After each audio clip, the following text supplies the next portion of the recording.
Surprising, nobody could believe that.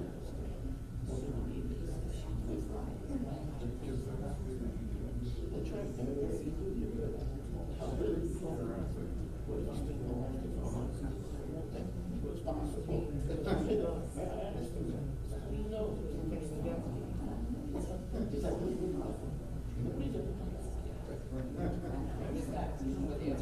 Yeah, no. What is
it?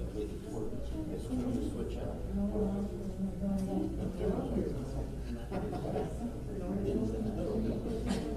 I got it.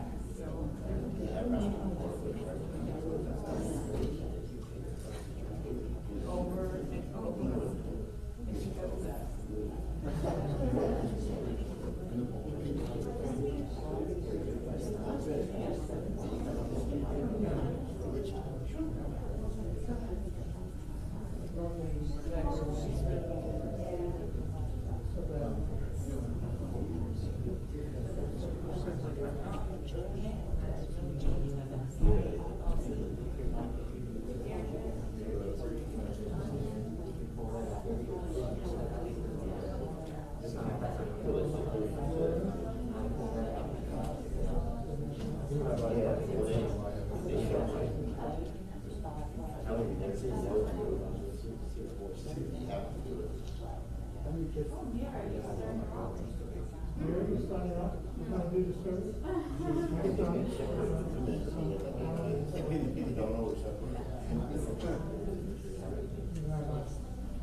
Yes, yes, I was at one.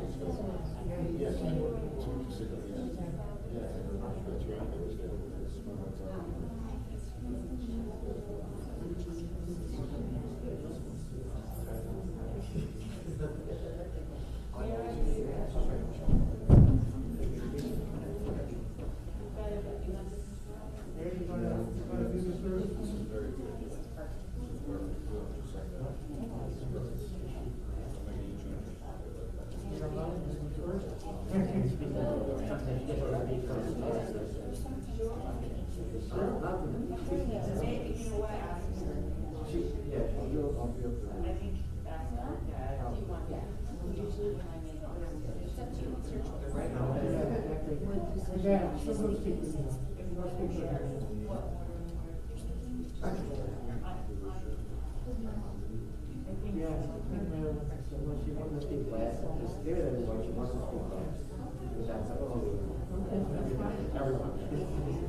Be seated now for services.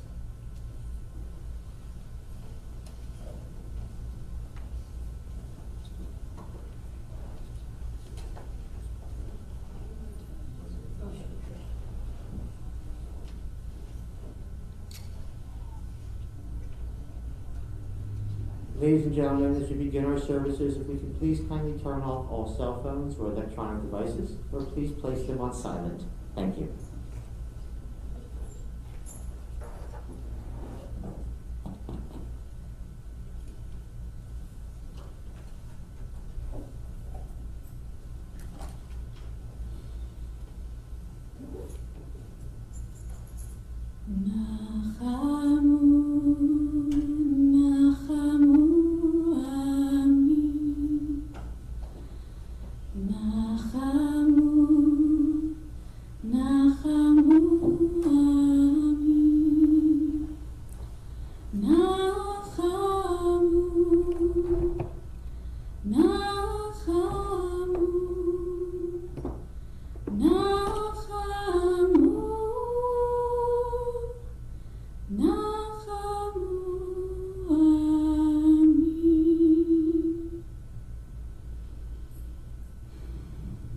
Welcome everyone who traveled from near and far.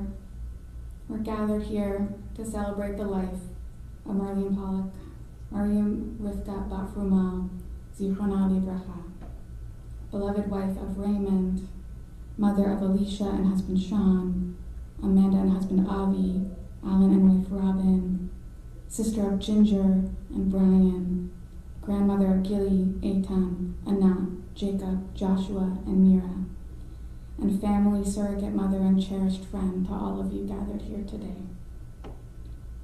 There's no way to name all out all of those who are grieving this loss of this truly remarkable woman. Some of you are gathered in this room, and many of you I know are not able to be here today. So I invite all of you here to bring your full selves to the room today, all of your grief, all of your sorrow, all of your memories, all of your joy. It's all welcome here today. The song that I opened with this morning comes from the book of Isaiah, and the words translate to comfort my people. Words spoken from God to the people of Israel in a time of rupture and pain, reminding them that even in the hardest times, we always have someone or something to lean back into and to find comfort in. I bring in this song and these words this afternoon because in some of Marlene's last days, I had the honor of sitting with her and singing to her this very song. When we spoke, the thing she asked for most was comfort. Comfort for herself and comfort for all those whom she loves. So we sang and we asked the source of life, whoever that may be, for comfort as she bravely faced the closing of her time here on this earth. I know today we could all use a little comfort. So I'll invite us into this song one more time, and as I sing, I invite you to close your eyes, knowing that Marline is present, singing these words of comfort to you, her family and her community, for your comfort, your happiness, and your ease. That is what she desired most. Nachamu, nachamu.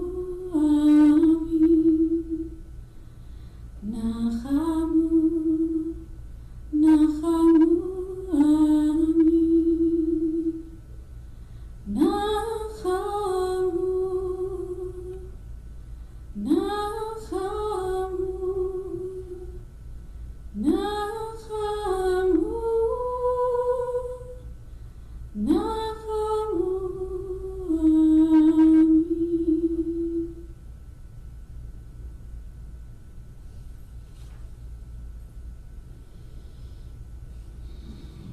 Customary at a Jewish funeral to sing the words of Psalm 23.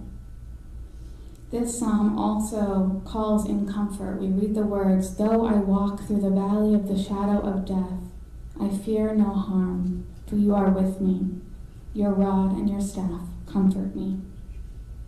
I know we're all finding ourselves in that valley here today.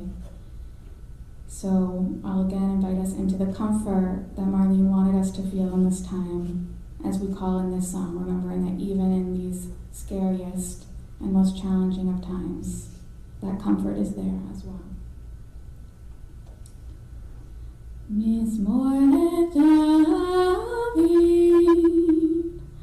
Roi lo echzar, binot asher batzeni, amarei menuchot yanheli, nafshi eshover, nafshi eshover.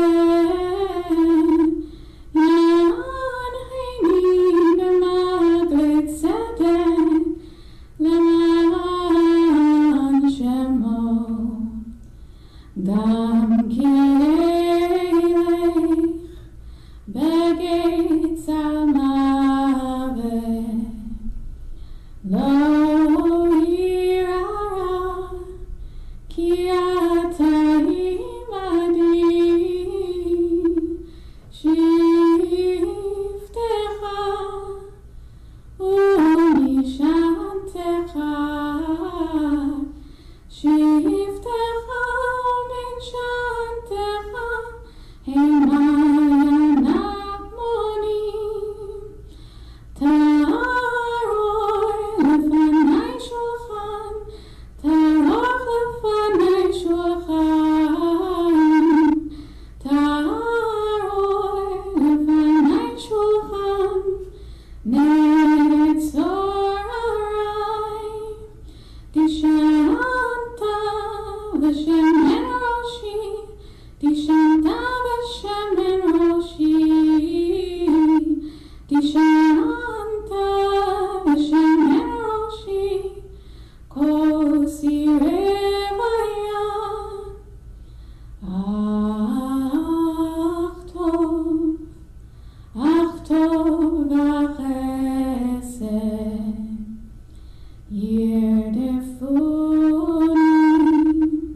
Though I walk through the valley of the shadow of death, I fear no harm, for you are with me. You are here as a source of comfort.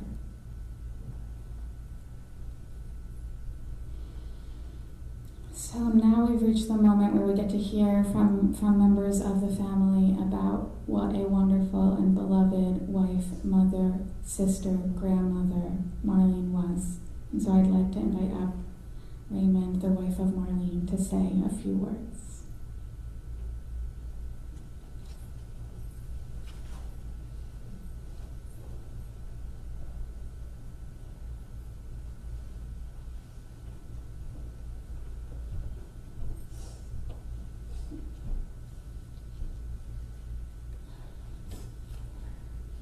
I want to thank everybody for coming near and far. California, Connecticut, Utah, and Canada, and hopefully people are listening from England. I was married to Marlene for 56 years, but I knew her, I think I better put on my glasses. I knew her for 68 years, most of my life. Her father, in fact, sponsored us to come to the United States. He was my stepfather's cousin, and I would take great pleasure in teasing Marlene that she was related to my stepfather, and I was not. So Marcel, forgive me, because you understand what I mean. We were married at 23 years old, and we first lived in Manhattan on 59th and 9th Avenue, near Central Park, which we enjoyed very much. Alicia, our oldest, was born in New York City. Amanda, our second, was born in Lakewood, New Jersey. And Alan, the youngest, was born in Cinnamon, near Cinnamon, where we have lived over 45 years. Marline was quiet for the most part and said she was afraid of heights, but she really was fearless and would do most things I wanted to do. Camping, trips to Canada, California, going to Europe, Israel, and South Africa.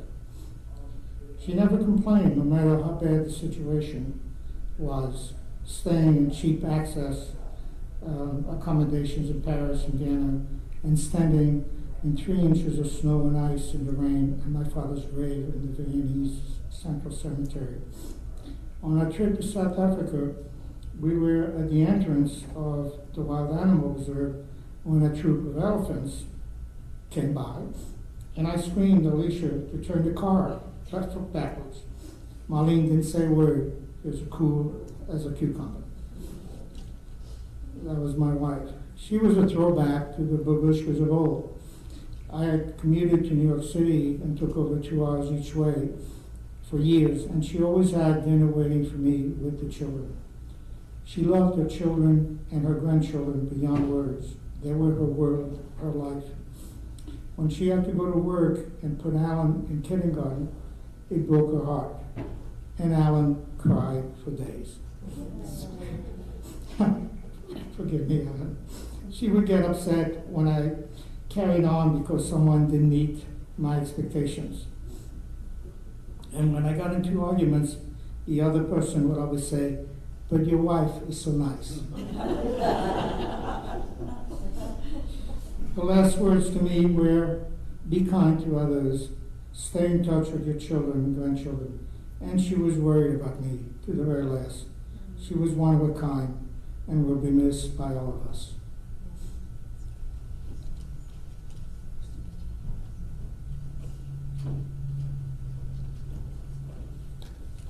Thank you, Raymond, so much. I'd like to invite up Alicia to speak next.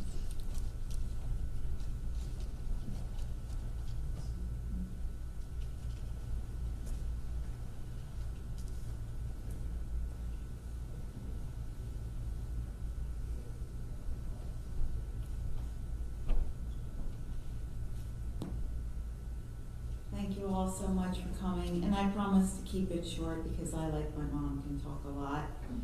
She'd be so happy to see all of you. Many of you know I married later in life, a little bit later, and there was not a shot in you know what, sorry Rabbi, that she was going to leave this planet until I got married. And she really adored my husband. It was a blessing in disguise in a way that I married later in life because all of my friends, all of you here, were her friends too, and our house was a revolving door for years. You could just come in, eat one of 50 different things on our table, which could be from broccoli with margarine, sorry Amanda, it was margarine in a tub, to Chinese food. There was no less than 10 different things on our plate when we were growing up. And she was a professional soothsayer. Often things would be occurring before you knew it, but my mother could predict it, and that included the time Deirdre was over and my dad, for some reason, decided to barbecue under a tarp.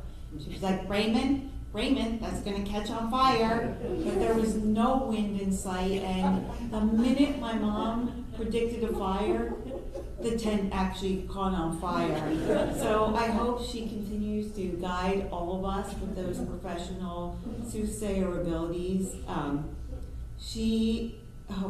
We never went to bed without clean, fresh sheets. And to this day, I have to consistently change the sheets. I drive my husband a little crazy. Other things like, I did make a public apology on Facebook. I'll make it again. When I got my sister, who's a very prized child, drunk, and she was standing at the top of the stairs in that very scary the pink bathrobe. She's like, I don't know how she did it. There's 20 stairs from the top to the bottom. She's like, I smell alcohol, girls. To which Amanda was like, but we did drink. I was like, no. To the time when Deirdre and I had just a few cocktails, and she came we just hear boom, boom, boom, boom, boom, boom, boom, boom. And she just busted open the door. I mean, my mom was only 5'2", and very nice, but could be very, very, very scary. So I do feel like that tradition of being scared, I know I'm going to have that through the rest of my days. I feel like that guidance and presence will go on and on. And I could go on, but I wanted to give everybody else a talk. So I guess what I'm really going to miss is hearing when I call my mother saying, Raymond, Alicia's on the phone. And we'll all have into the house for Shiva. And our house is a nice size. It's not a mansion, but for some reason, it seemed like a mansion because my dad could never get to the phone without my mom calling for her. And I guess I just want to say in summary, she was kind of the mom to everybody, and I want to thank her so much for being a good mom and for helping me. Many of you will know what I mean when I really needed it the most. So I love you, Mom, and thank you so much. Oh, I did forget 2 quick props. So there will be instructions for coming to Shiva. She did leave me this.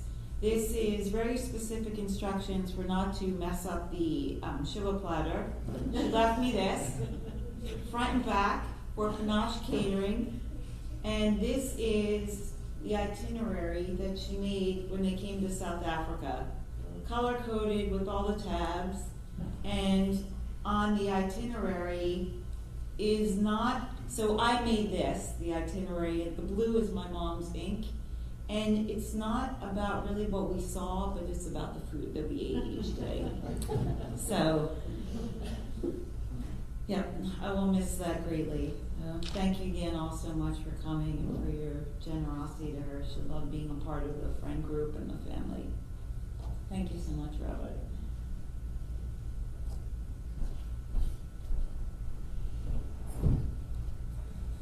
Thank you, Alicia. And now Amanda will come up and share words.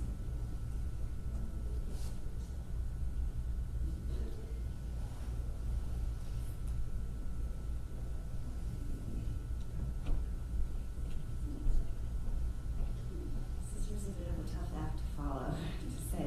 I'm really sorry about the alcohol, Dad. Trying to decide what to say about my mom's particularly difficult, not because of a lack of loving memories or funny stories, but because writing and saying these words confirms what I can't quite process it. My mom had such an influence on me, for better or for worse. For better, I'm absolutely devoted to my family. I strive to make the best brisket, and I pack enough food in the kids' lunch boxes or when we go camping to last more than a day at school, and definitely more than a few days at camping. And for worse, I do tend to yell upstairs. Time to get, I won't say it in the voice, but time to get up, you're going to be late, now. Mom always called me her first Lamaze baby and her Suki, and I know that she loved me very much. But then Avi became part of the family, and I knew from the minute that she kissed him before I kissed him at our wedding, that my status was lowered. And then came along Itan and Gini, followed by Anna, and I got booted even lower down the ladder. She absolutely adored Avi and her grandchildren. Avi was the only one who could ask her, what do you really have going on without being called Snippy? And Eitan and Gini were allowed to relax on the living room sofa. I would never in my life dare to do that. And in Ati with Mom, the two of them could sit and color for hours. My mom absolutely shone as a grandma. Mom was always there for me when I needed extra support, as long as there wasn't a thunderstorm, because then she would hang up the phone on me. She calmed me down before my qualifying exams by insisting that I have some schnapps going for a walk, and assured me that Giddy would be okay when she choked on her milk as a baby. She told me she was just trying to talk. She was being funny because it's true. Mom had incredible mom ears, which I learned the hard way. I'll save that story for another time. A wicked sense of predicting the weather, and an unconditional love for her family that was apparent to everyone that knew her. I wasn't quite ready for her to go, but I thank God that the end was peaceful for her. And I know while she may not be here physically, her neshama will continue to be with me.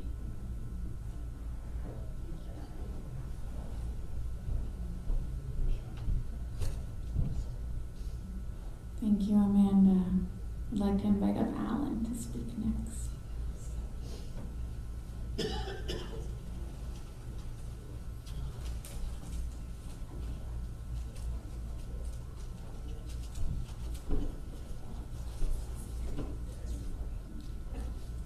Just a few brief words.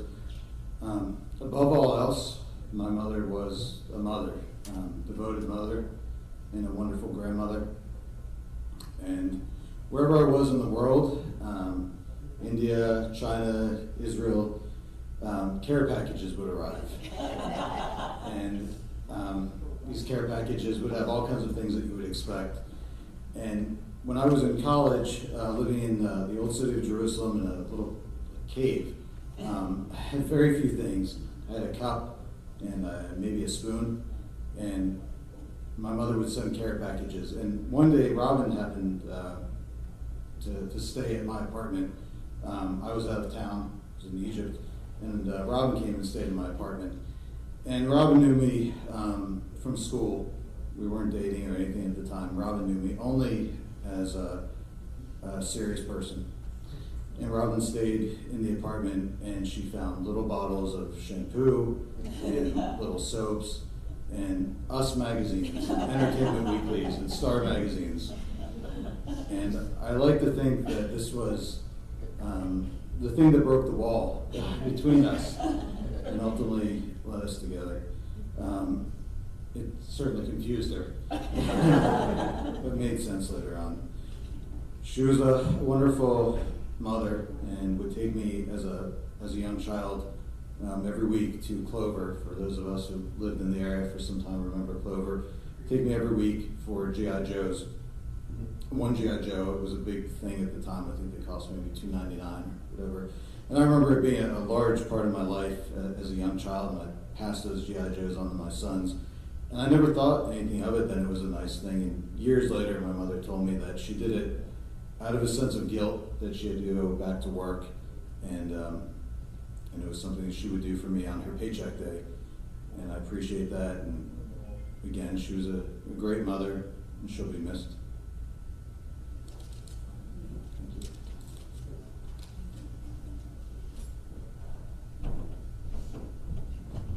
Thank you, Alan. I'd like to invite up Ginger, Marlene's sister, to speak next.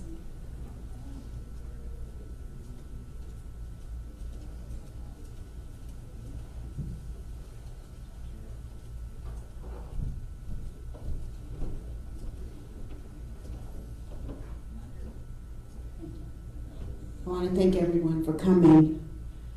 I guess my relationship is different because the relationship between sisters, the longest relationship in life is between siblings. So Marlene knew me from day one. And it was all the little things that we did that probably a lot of you just didn't know. I don't know if you knew that we used to ride our tricycles and be Annie Oakleys. We had our cowboy outfits, but the cowboy hat always had to be in back, never on top of your head. That was my mother's rule. That's what we did. We played paper dolls. We played makeup. We rode our bikes around the street over and over and over again, and we went roller skating over and over again. We were complete opposites. My sister was very quiet. I was the more, I guess, aggressive one, whatever you want to call it. But Marlene had her way. When Marlene wanted something, Marlene got it. And on Sundays, every other Sunday, we would do a variety show. And my grandparents would sit with my parents and we'd do the same show twice a month. And we would charge. It was 10 cents for them to come, and they clapped and did everything. And then on the other Sundays, we would go to the Bronx to see our other grandparents. And my sister got to sit in the front seat because she was always car sick. And I had to sit in the back. But we had to stop for Marlene whenever, and those were the rules. That was it. No one else could do it. I never had a brownie or a muffin living in the house that had a top on it. because my sister learned to skim the tops off of everything. She taught me when my mother had chocolates out that we could take a toothpick and drill it in, and if you took it out very slowly, you knew what was in it. If you liked it, you ate it. If not, we put it back and you warm your hands and you could just rub it. The things that Amanda talked about go back to my grandparents, your great-grandparents, and we'll talk about that later, but my sister and I had secrets, and we shared them. And we had a screened-in porch. We lived on the second floor, and there was a house across the street, and there were 5 ladies who would come, and they looked like, they wore these outfits like from Can, and they had fishnet stockings, and my sister and I used to say, who are they? And my mother would just quietly say to us, they're gypsies. Well, Marlene and I must have been 40 when we finally realized they weren't gypsies, it was the House of the Rising Sun, but nobody wanted to tell us that and to ruin anything. We had a lot of things that we laughed at. Sometimes we would get into trouble at night because we would giggle and we'd wake up my parents, and then Brian was there, and we never wanted. Brian was the king, so we had to be very careful. He would chase us around the house with this dozer shooting bullets and stuff at us, and we would hide in the bedroom. When my parents came home, we got into trouble because he said we were attacking him. He had the weapons. We would go to my aunt and uncle's house on Lewis Street to play because they had a swing set, and we didn't have room for a swing set. We'd go to our aunt and uncle's house in Lordship, and my uncle would come in the middle of the night dressed as a ghost to scare us, or put little stuffed mice in the bed so when we'd go to sleep, we would touch it. We weren't too bright. We fell for it every single time it came. But as the years went on, things happened, lives change, and all of a sudden, my sister got sick. And she got sick with this disease that we didn't know what it was all about. And we would talk about it. And talk. And I couldn't believe that this would be anything that would ever take her life, because everything I read, it was the antithesis. But unfortunately, her disease progressed, and progressed quickly. And a few months ago, I got a call, and she told me she was going into hospice. She didn't know how to tell me. So I didn't quite follow. I said, what do you mean? I'm talking to you, you're fine. And she explained it could be a long hospice, a short hospice, but she was going to be able to work whatever she had to do. And she one day called and said, I need the phone numbers of people. And I said, why? And she said, I want to hear their voices one last time. And then I got the call that she said, Jen, I want you to listen to me. And you know where the finger was when she was saying it. Jen, I want you to listen to me. And I didn't want to listen, but she told me she was going to be at Lionsgate, not out of choice, but out of necessity. And then she said to me when she was there, I have a bucket list. I want you to listen to it. I have to do the bucket list. And I said to her, I don't want to talk to you. And she said, don't hang up. And her bucket list was very simple. She wanted to make her anniversary. We checked it off. She had to see the twins graduate. We checked it off. She had to pass Father's Day. We checked it off. She had to pass the 20th because that's when our dad died. We checked it off, and she said, and by some way, if ever, maybe I'll get to see Brian. And he came. And the next day she was moved, and she said to me, you've got to take care of my kids, and you've got to take care of Raymond. You know who, and you know what you have to do. And she died on her own terms. She wanted to go home to die. She beat the disease that way because she had the final say. And the only thing I know is that when you look up in the stars tonight, in the heavens, they're going to be 2 very bright stars because David and Marlene are together, and God only knows the trouble they're going to get into. So if there's a thunderstorm tonight, run. But we always said, I love you. We hung up. And I think those are the most important words in the world. Doesn't matter what you do all day. Doesn't matter you're different. Doesn't matter if you're outgoing or quiet. We always told each other we loved each other.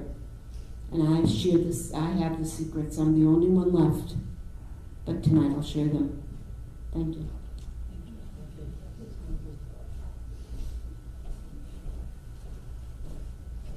Thank you so much, Ginger. Last, I'd like to invite up Mira, Marlene's granddaughter, to speak.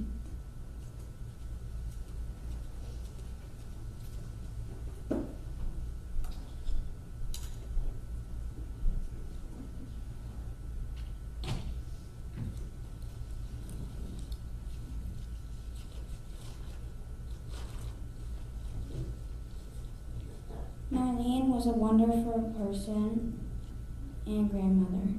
If I could design the perfect grandmother, I would just describe Marlene.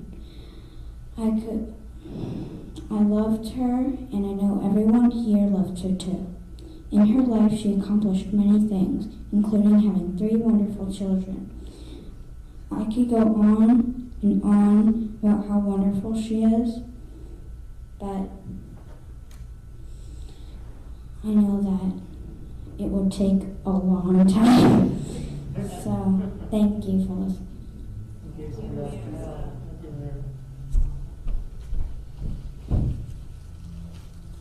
Thank you so much, Mira.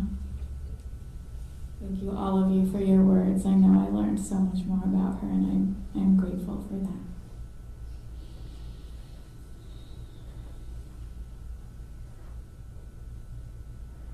So, when we were meeting yesterday, Raymond asked if I would speak a little bit about what Judaism has to say about what happens to our souls after they leave our bodies. So I wanted to share a little bit with you about what I think is happening for Marlene right now.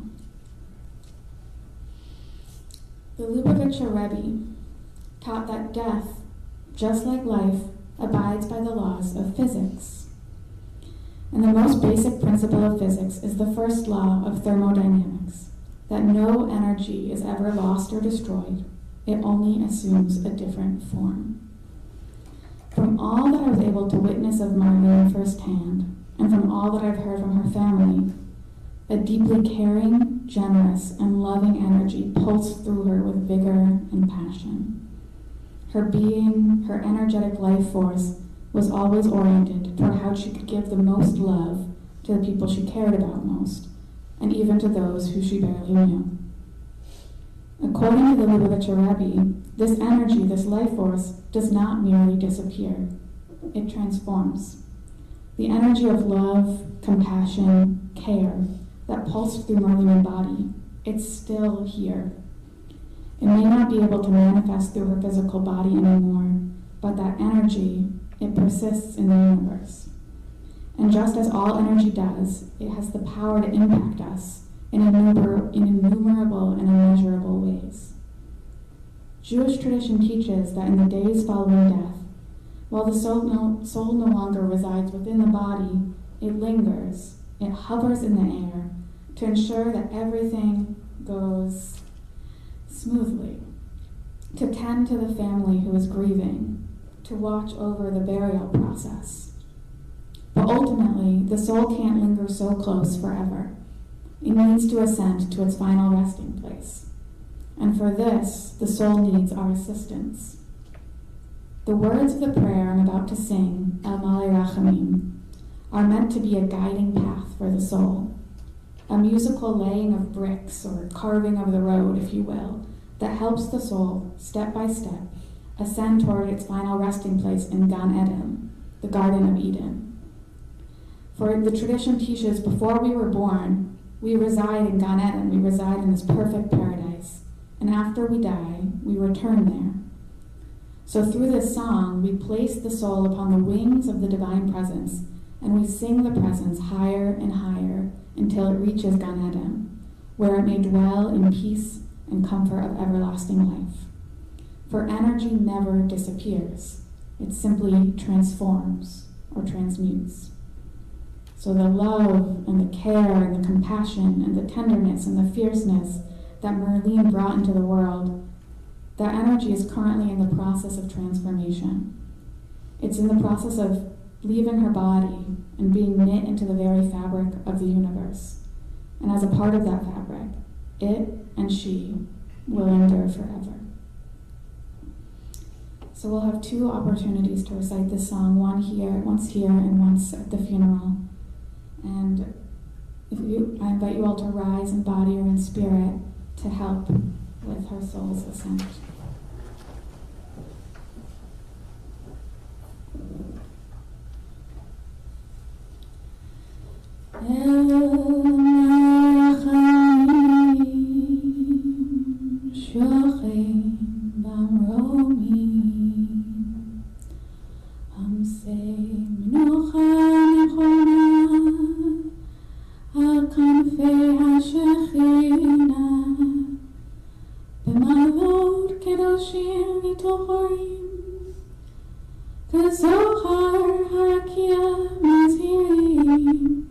Lenishmat Miriam Rivka Bat Fruah Babor Shibli Neder Aten Sadaka Bayad Hazakarat Mishmata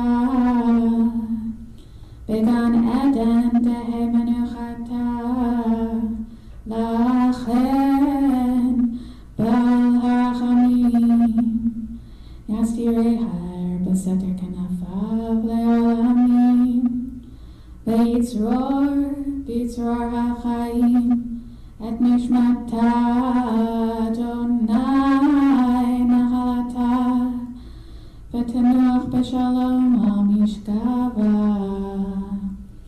V'nomar Amen.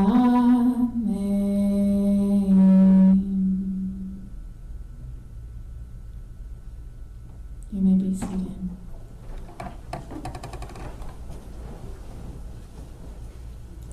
We'll now be making our way to the cemetery. We'll be going by car parade to Crescent Memorial Park in Pensacola. And following that, the family invites you to shiva at their home at 3 Arbor Road in Cinnaminson, New Jersey. And as we process out, I'm going to play a song. It's one of Marlene's favorites to accompany her on her journey to her final resting place.